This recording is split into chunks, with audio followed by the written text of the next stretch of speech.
It's one of the biggest questions out there, right? Why do we believe? It's a question that's woven into our history, our art, our societies, everything. It's just fundamental to what it means to be human. So today, we're going to pull on that thread and, well, let's see where it takes us. All right, so let's just jump right into the deep end. Is this capacity for faith, for belief, a genuine connection to something real, something deeper? Or is it just a bug, a glitch in our evolutionary software? A kind of cognitive misfire that we just haven't shaken off yet?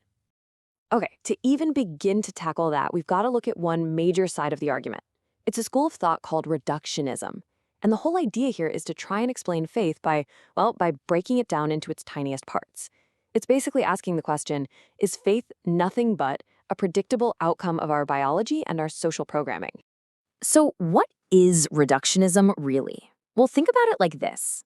Imagine you're looking at a masterpiece, a beautiful painting, but you try to understand it only by analyzing the chemical makeup of the paint. You'd miss the whole point, right? That's the core idea of reductionism. It's this belief that you can explain anything complex, love, consciousness, faith, by just boiling it down to its simplest, most basic parts. That's exactly why it's often called the nothing but approach. Love is nothing but a chemical reaction. And belief, well, it's nothing but a trick of our brain chemistry.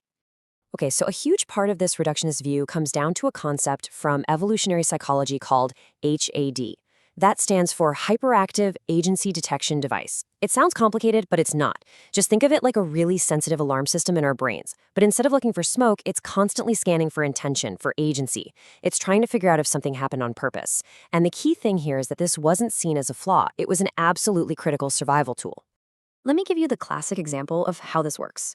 Picture one of our early ancestors, right? They hear a rustle in the bushes. Now they have two choices. They can assume it's a tiger. That's a type 1 error. If it's just the wind, what happens? They get a little spooked, their heart races, but they survive. Now what if they make the other mistake, the type 2 error? They assume it's just the wind, but it's actually a tiger. Game over. You see, the evolutionary math here is brutally simple. It is way better to be jumpy and wrong 1,000 times than to be calm and wrong just once.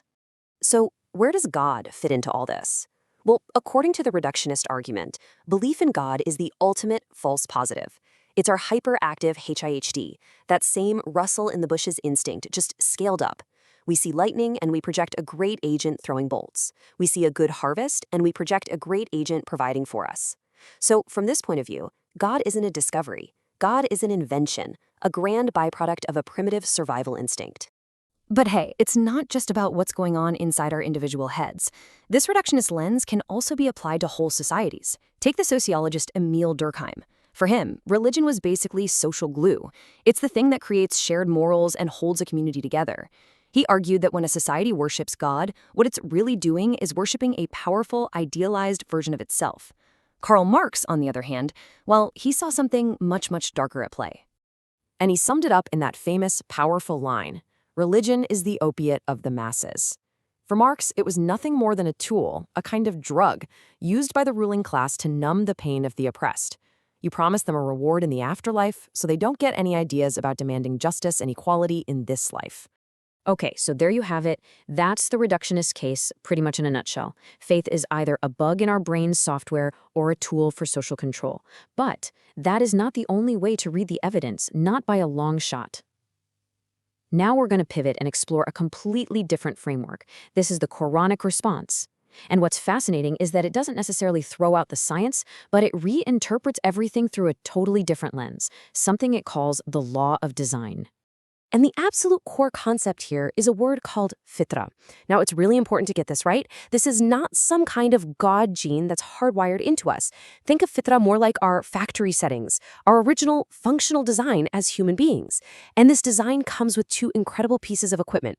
First, our inbuilt capacity for reason, which is called aqla, and second, our amazing and sometimes terrifying capacity for choice, which is called ikhtiyar. And even the word itself gives us a clue. The Arabic root for Fitrah, FTR, it literally means something like the first digging or to cleave open. And that just paints such a powerful picture, doesn't it? It suggests our true nature isn't some finished, static thing. It's a deep potential, like a vein of gold hidden underground that we're meant to discover and excavate our whole lives. And there's a verse in the Quran that speaks directly to this. It basically says that the correct way to live, the correct religion, isn't about adopting some strange outside set of rules. It's about adhering to or aligning yourself with this fundamental design, our Fitrah, that all people were created upon. It's about returning to our original programming, you could say. So, how does this new framework deal with that whole HAD argument, the overactive agency detector? Well, this is where it gets really interesting. Let's go back to that smoke detector analogy. The reductionist view says our brain is like a faulty smoke detector. It keeps going off for burnt toast, and that false alarm is what we call God. But the Quranic view completely flips this on its head. It says, wait a minute, the very fact that you have a smoke detector proves one thing: fire is real. The whole reason the device exists is to detect a real phenomenon. Sure, it might misfire at burnt toast sometimes, but that doesn't mean fire itself is an illusion. You see the difference? In one view, belief is a bug. In this view, the capacity for belief is a feature. Okay, so if our fitrah is our functional design, then the next logical question is, what's it designed for? And this brings us to another huge concept, al-amana, which is often translated as the trust. From this perspective, the trust is the awesome, unique responsibility that was given only to humanity. And what is it?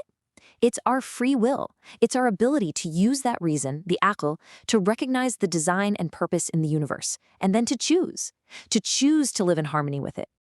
And this comparison makes it super clear. Think about a planet orbiting the sun. It follows the laws of physics perfectly, automatically. It has no choice in the matter. That's a kind of automatic submission. But now think about a human architect. She can study and understand the laws of engineering, and then she has a choice. She can choose to build a strong, safe bridge that follows those laws, or she can choose to cut corners and build a weak one. That conscious, willful decision to align with a higher truth, that is the essence of the trust. And this whole idea of willful alignment isn't just about personal philosophy. It actually scales up to provide a blueprint for creating a just society. According to a verse in the Quran, building that society rests on three essential pillars. First, you need the kitab. That's the code, the permanent, objective moral laws. Second, you need the Mizan. That's the system, the scales of justice, the practical tools to make sure that code is applied fairly. And third, you need Hadid, which literally means iron, representing the strength and authority required to actually implement and protect that system. So, where does this all leave us? We've looked at two completely different ways of explaining the very same thing, this deep human impulse to believe. And what we're left with is a fundamental choice, really, a choice about what the universe is and what our place in it is. Let's just put them side by side, one last time. On one hand, you have the reductionist thesis.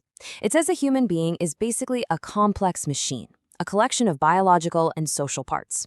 And from that perspective, belief is just a weird byproduct, a ghost in the machine that we should try to explain away. On the other hand, you have the Quranic antithesis. This says a human is a being created with an actual functional purpose. And in this view, belief isn't some accident we explain away. It's the intended output. It's what we were designed to do. And that leaves us with one final, massive question to chew on. Is this deep, undeniable human urge to find meaning, is it just a glitch we're trying to explain away? Or is it the very thing we are designed for? Is it the primary tool we were given, the defining feature that allows us to explain the universe itself? The answer you land on, well, that changes everything.